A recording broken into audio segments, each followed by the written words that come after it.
For today's critical thought, we're going to be discussing the idea of mechanisms or levers when it comes to design. When is a game considered too simple? When is it considered too complicated? And what does it mean when you're working with an established genre and trying to get people hooked on your levers? A developer reached out to me to check out their game, and one of the things that they were talking about that they had playtesters respond back to was that they felt that the game wasn't doing enough to keep them invested in playing.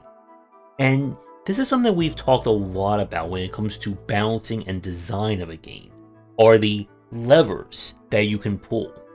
In this respect, levers is just shorthand for how many mechanics or systems make up what you expect the player to do, and in response, what you can challenge the player with. If we're talking about an action game, or even just a platformer, in the original Mario, you have one lever.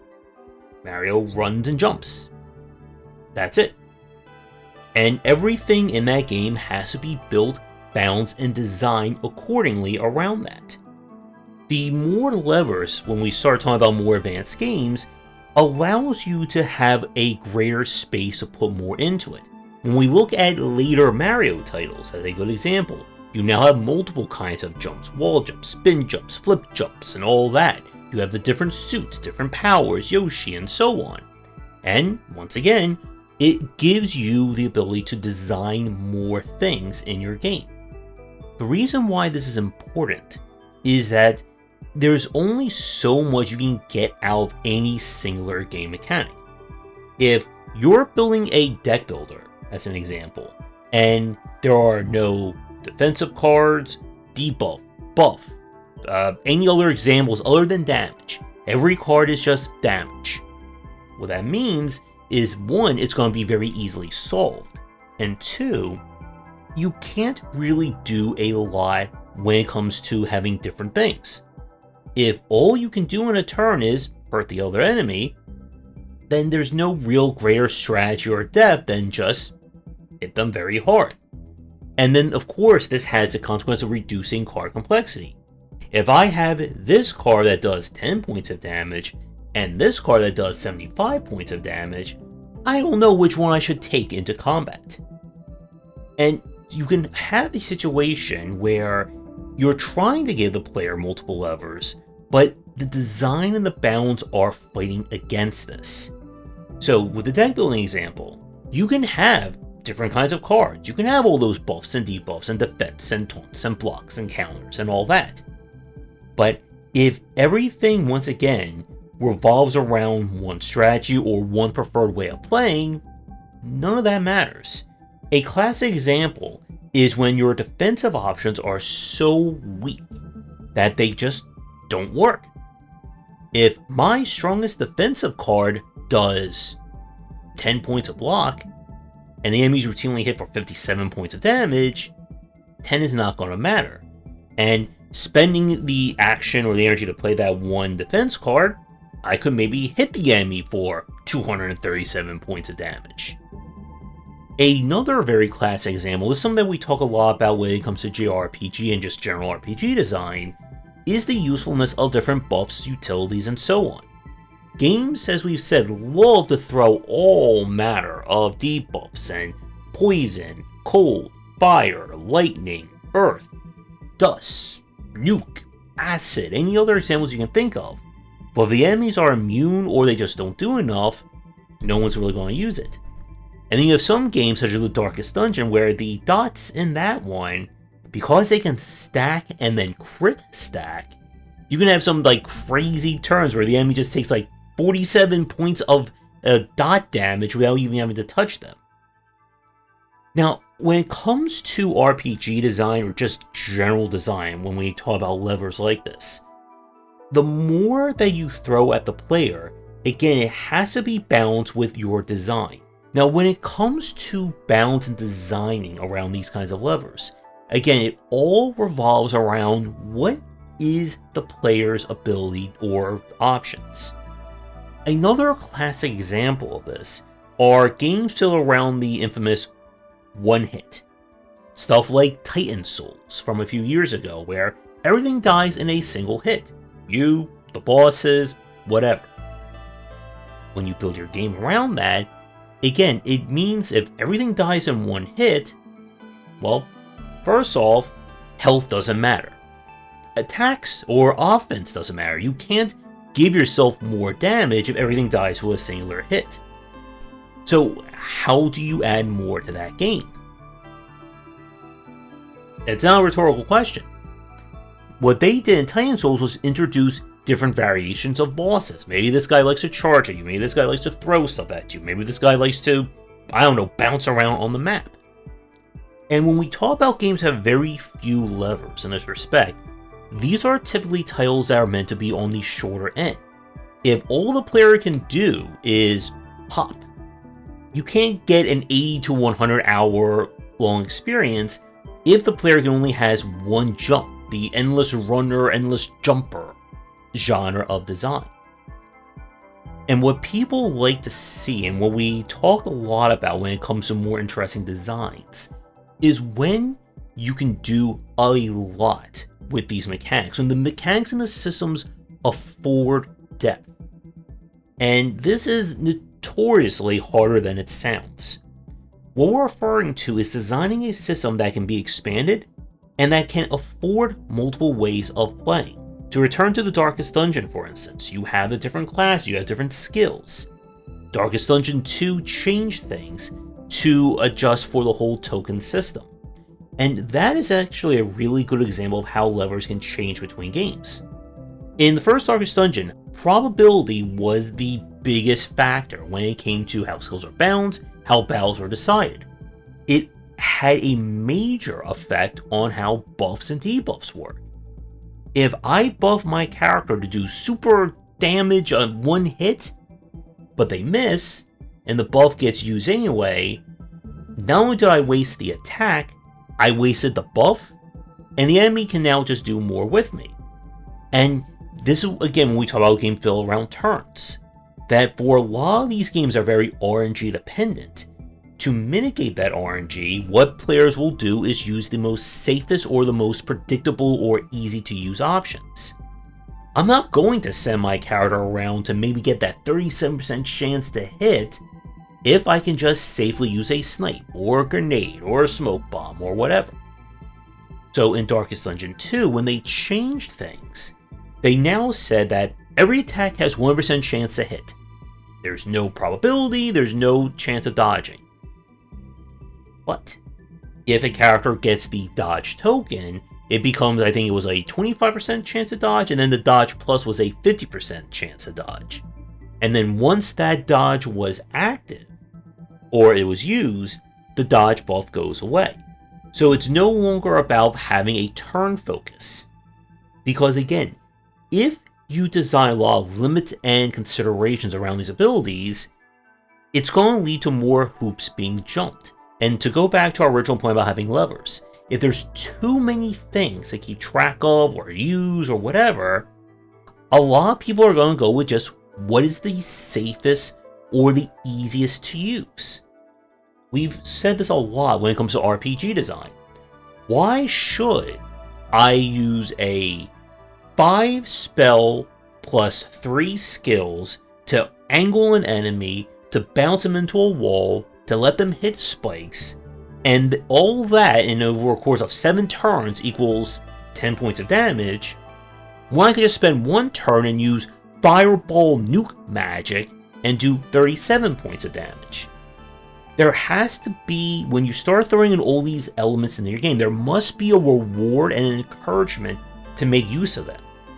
With the dot example from Darkest Dungeon, it's so damn good because it helps out combat, speeds things up faster, and provides another avenue of doing damage. And having, again, like limited turns or limited actions further complicates how much you can throw at the player, how much they're able to do. I brought the example of Midnight Suns in a previous design video. With Midnight Suns having a limitation of 3 actions or 3 card plays per turn, that obviously greatly reduces what you can do. It also reduces the ability to combo cards. A big aspect that we talk about with deck building is being able to throw multiple cards out and having them all tied together. Whether it's something like the endless shiv spam of Slay the Spire, having crazy bear and animal combinations in Inscription.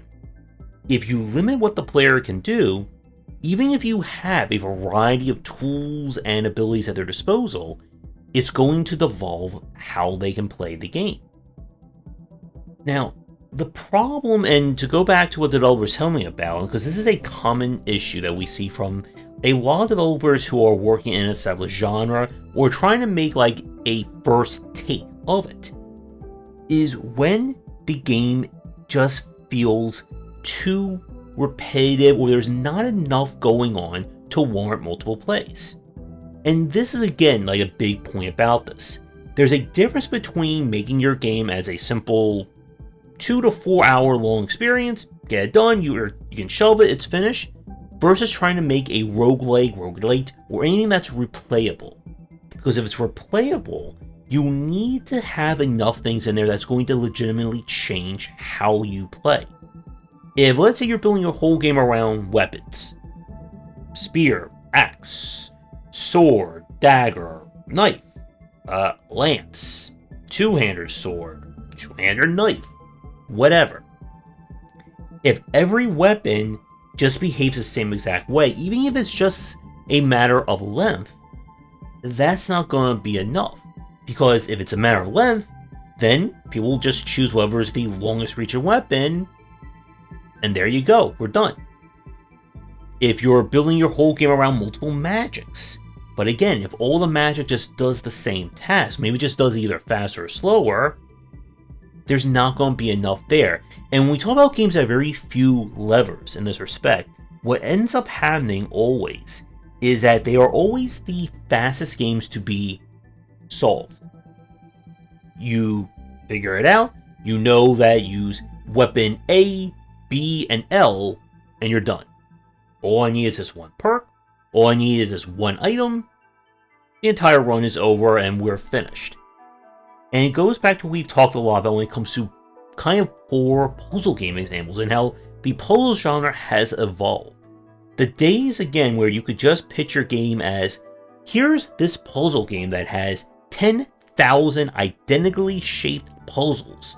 Maybe this one's a blue one, maybe this one's a pink one, maybe this one's a yellow one. Give me $4.99 is gone. If people start to feel bored, they feel like they've already solved your game, that they've seen everything there is to it, they're going to leave. And if you're trying to bank on people who are playing this game for 20 hours, 50 hours, 100 hours, and so on, it's not going to work. Now, it's very easy to misconstrue this and say that levers means depth.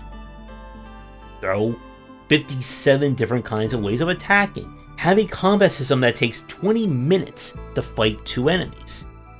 But that, again, when you throw too many levers at the player, it can leave them being overwhelmed, and sometimes it just leaves them not figuring out what they need to be doing. If you want an example of when we talk about like kind of a good use of these systems and mechanics, you can look at stuff like when we cover Edmund McMillan's games, from Eugenics to The Binding of Isaac. Both games are about throwing a lot of different skills, and perks, and items, and gears, and events at the player. But it's all done in a way that makes it very easily explained, and it's always layered on top of each other, so that something that works here, we can use it in another way, and another way, and another way. And it just leads to more and more interesting discussions. As we've said with The Binding of Isaac, yes, you can have a run that's all about a quad shot, all about dual, triple, penta, septuple, 15 bullets, throw bombs that explode into other bombs that explode into nukes. It's all kept, again, within a very basic framework of control, but all the depth is built in, layered into your items. There's a legitimate difference in every single Binding of Isaac run, despite the fact that, again, your controls are kept very simple. If you can have that in your own roguelike, or in any game where it's very simple to play, but there's so much interesting decisions that go around that play, it's going to lead to people being more invested in going through your game. To wrap things up, The notion of levers that you can pull is always about what you can balance in your game and what you can test the player on.